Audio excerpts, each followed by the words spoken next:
Hello my dear friends, this is Vijay Nag. आज सुबह को एडिटोरियल डिस्कशन आपके साथ नहीं कर पाया, इसके लिए माफ़ी चाहता हूँ क्योंकि आज तबीयत ख़राब हो गई थी मेरी, तो नहीं कर पाया। तो आज द हिंदू का सबसे इम्पोर्टेंट एडिटोरियल मुझे लगा, the defeat of hubris, a confrontation on hold. ये एडिटोरियल लिखा गया है आर राम कुमार के द्वारा। तो ये पूरा आर्टिकल क्या है, एडिटोरियल किस संबंध में लिखा गया है, ये हम देखते हैं। चलिए, ये 3 कंटेंसस फार्म बिलोंग को लेकर के ये एडिटोरियल लिखा गया है। 3 विवादास्पद कृषि कानून के बारे में हम समझते हैं कि ये क्या थे और इनका विरोध क्यों हो रहा था, और बाकी चीज़ें भी हम देखते हैं कि इसको रिपील क्यों किया गया, इसको रद्द क्यों किया गया। तो गवर्नमेंट ने कल डिसाइड किया, प्रधानमंत्री मोदी जी ने कल 19 नवंबर 2021 को अनाउंस किया कि अब जो 3 कंटेंसस फार्म बिल्स जो थे उनको रिपील किया जाएगा, यानी रद्द किया जाएगा। और रद्द करने का प्रोसेस अगले विंटर सेशन में शुरू होगा, अपकमिंग विंटर सेशन में शुरू होगा। और चलिए हम समझते हैं कि ये 3 कंटेंसस फार्म बिल क्या थे और इनको रद्द क्यों किया गया है, क्यों किया जा रहा है। तो ये जो 3 कंटेंसस फार्म बिल जो थे, 3 विवादास्पद कृषि कानून जो थे, ये क्या थे। पहला था farmers produce trade and commerce promotion and facilitation act 2020। तो इस एक्ट के अंदर क्या प्रोविज़न किया गया था कि फार्मर्स को अपना प्रोड्यूस बेचने की इजाज़त दी गई थी आउट ऑफ एपीएमसी। पहले एपीएमसी को समझिए, एपीएमसी क्या था, ये राज्यों द्वारा पारित कानून था और कोई भी फार्मर इसके साथ जुड़ जाता था, या किसी राज्य में भी फार्मर्स जब इनके एपीएमसी मार्केट के एपीएमसी एक्ट से जुड़ जाते थे तो उनको कंपलसरी होता था कि एपीएमसी में ही वे अपना प्रोड्यूस बेचें। एपीएमसी से बाहर वे अपना उत्पाद नहीं बेच सकते थे किसान। तो ये प्रोविज़न किया गया था। फिर दूसरा प्रोविज़न क्या था, एसेंशियल कमोडिटीज़ अमेंडमेंट एक्ट 2020। तो ये एक अमेंडमेंट एक्ट था जो essential commodity amendment act, essential commodity act 1955 में अमेंड किया गया था। ये संशोधित कानून था। और this law did away the centre's power to impose stock holding limit of food items.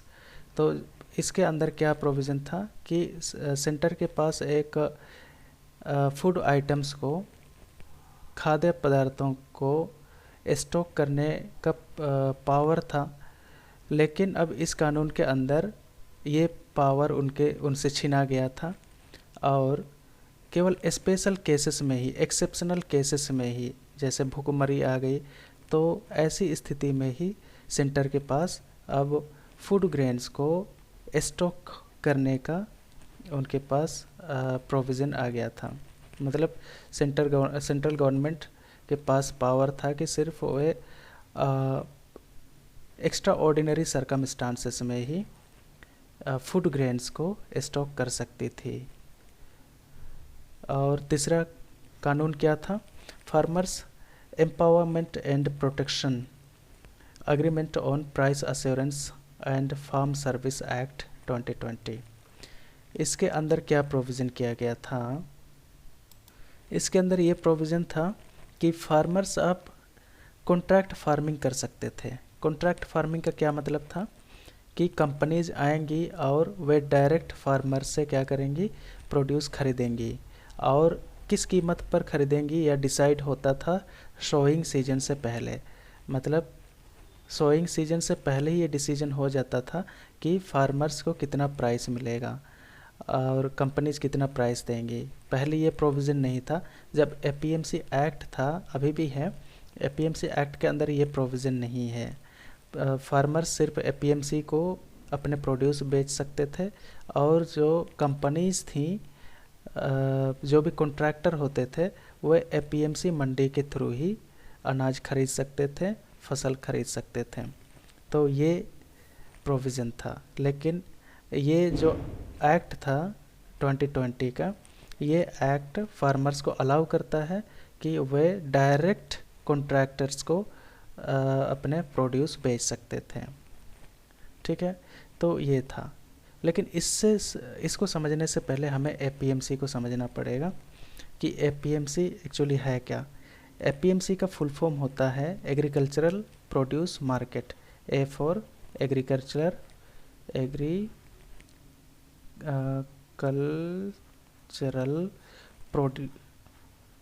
Produce market committee. ये क्या था एक्चुअली? ये राज्यों के द्वारा पारित कानून था। ठीक है, ये तो इसका कंसेप्ट आज़ादी से पहले ही आ गया था। 1938 के करीब गवर्नमेंट ऑफ इंडिया ने, pre independent government of India ने ये प्रोग्राम लाया था, एपीएमसी प्रोग्राम लाया था। लेकिन स्टेट्स जो ज्वाइन करना शुरू किए वो लगभग 1960 से 70 के बीच स्टेट्स ने इसको इनैक्ट किया, अपने अपने स्टेट्स में इसको पारित किया और एपीएमसी एक्ट से जुड़ गए। एपीएमसी एक्ट के अंदर क्या प्रोविज़न था कि फार्मर्स को एपीएमसी में ही, मतलब एपीएमसी मंडीज में, मार्केट्स में यहीं पर क्या करना होता था, फसल अपने बेचने पड़ते थे और एपीएमसी से बाहर उनको बेचने की अनुमति नहीं थी। लेकिन ये जो नए फार्म बिल्स थे, इसमें प्रोविज़न क्या था कि एपीएमसी से बाहर भी वे क्या करते थे, अपने प्रोड्यूस बेच सकते थे, अपने उत्पाद बेच सकते थे।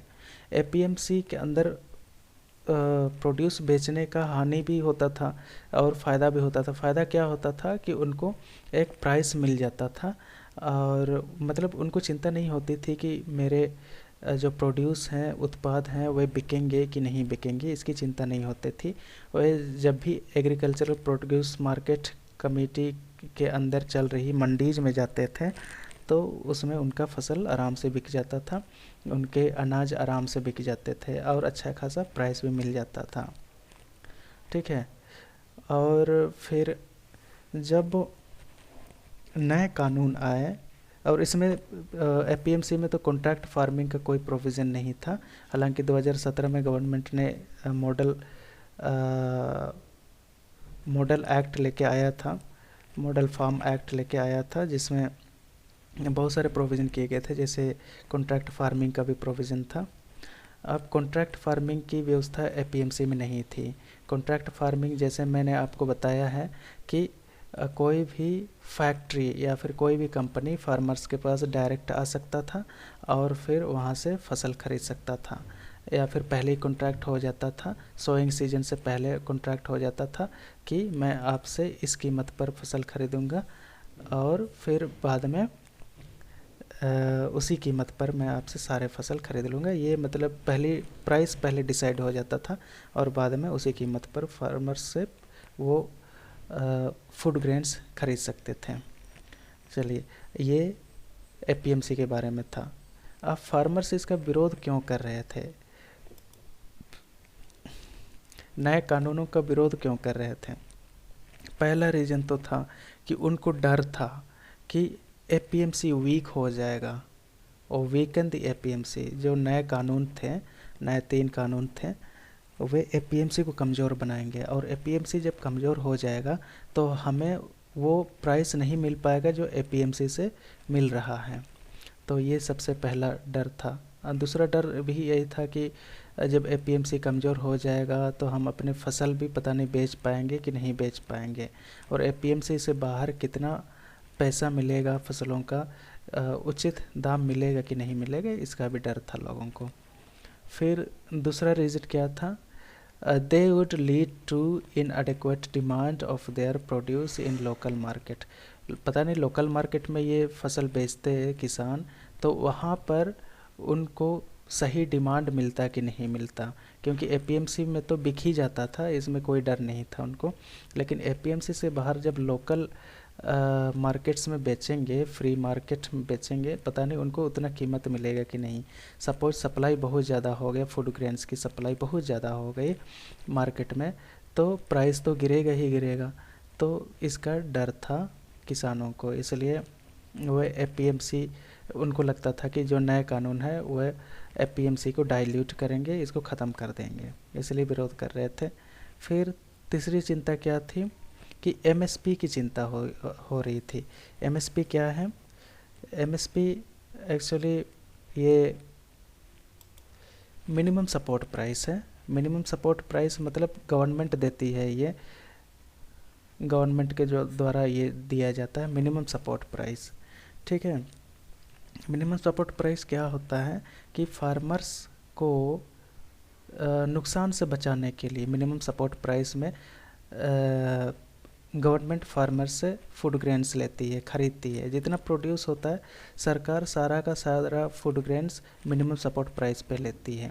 Minimum support price actually market price से थोड़ी सी ज़्यादा होती है, और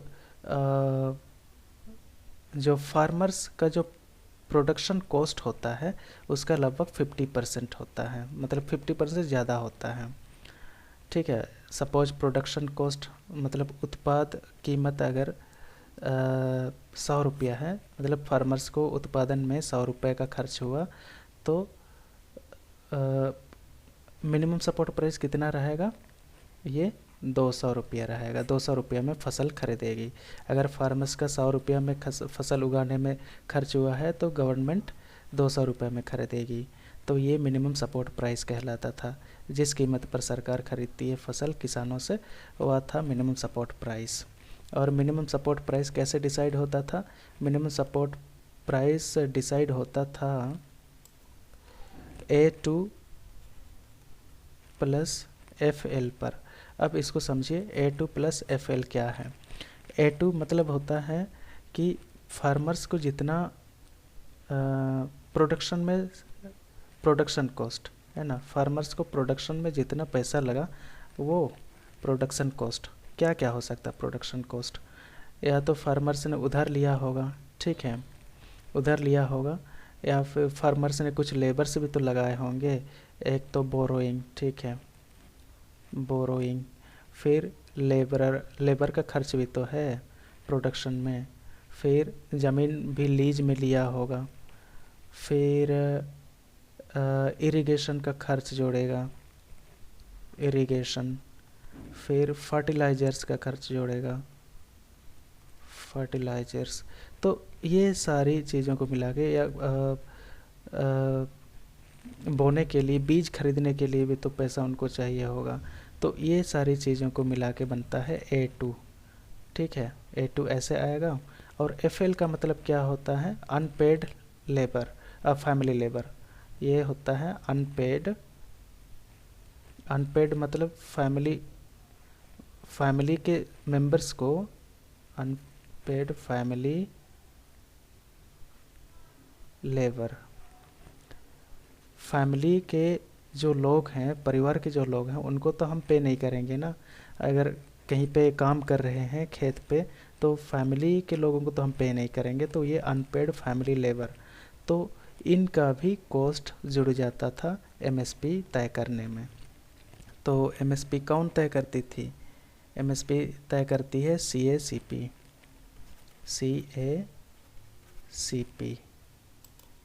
CACP क्या है? Commission for agricultural costs and prices.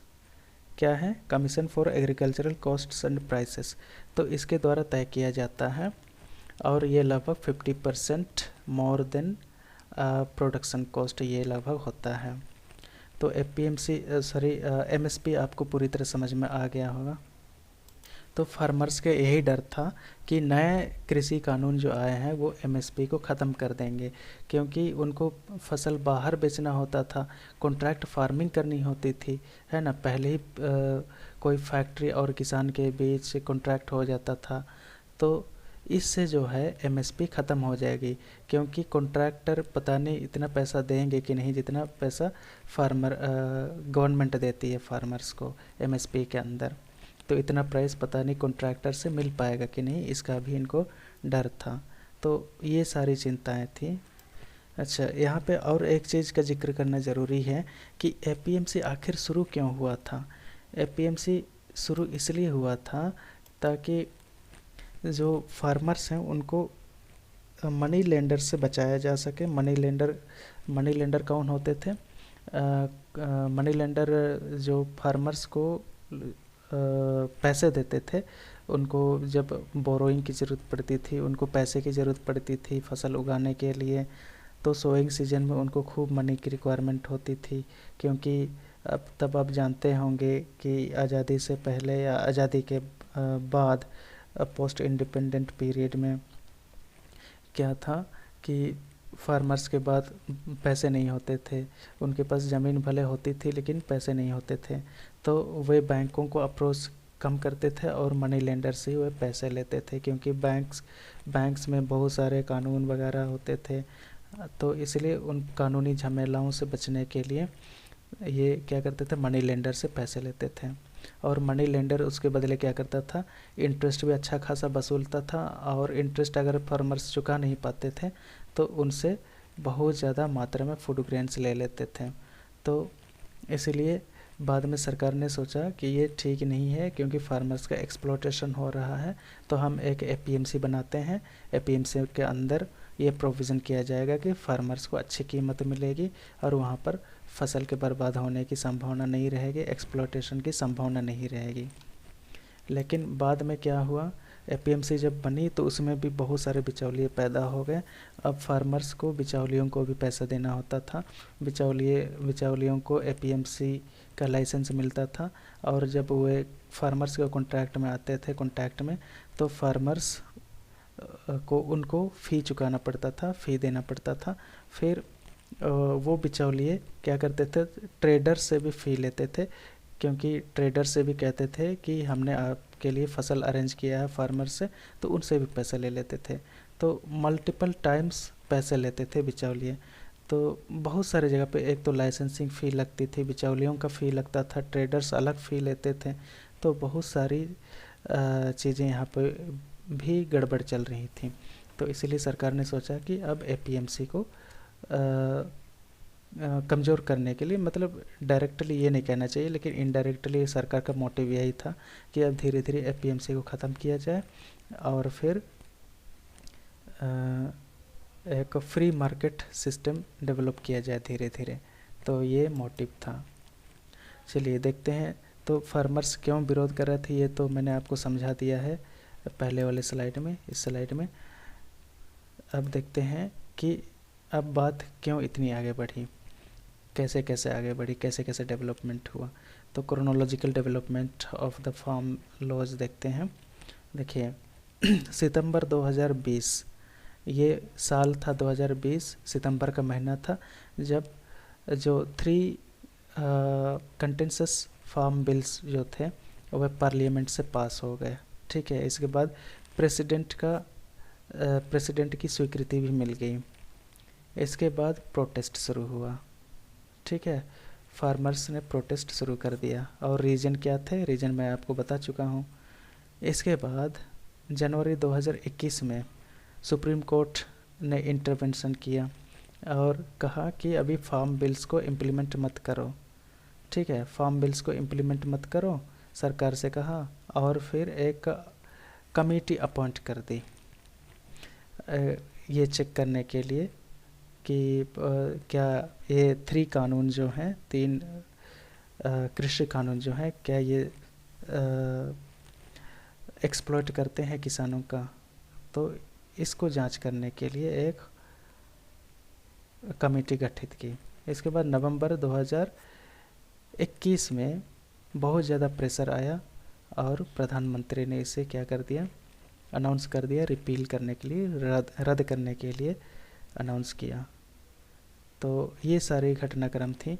इसके अलावा ये भी जिक्र करना ज़रूरी है कि फार्मर्स को जो है बहुत ज़्यादा तकलीफ़ों का सामना करना पड़ा प्रोटेस्ट के दौरान। वह लगभग 1 साल हो गया प्रोटेस्ट करते हुए। देखिए सितंबर में शुरू हुआ, सितंबर 2020 में, और आज नवंबर है, नवंबर 2021 है। तो लगभग 1 साल से भी ज़्यादा का समय लगा इस कानूनों को वापस लेने के लिए, और फार्मर्स को आखिर सफलता मिल गई और 3 फार्म बिल्स जो थे वे क्या हो गए, रिपील हो गए। और अब विंटर सेशन में ये स्टार्ट हो जाएगा रिपीलिंग का प्रोसेस। तो यही था आर्टिकल एडिटोरियल। तो आपको बहुत बहुत धन्यवाद, आप मेरे साथ बने रहे। Thank you.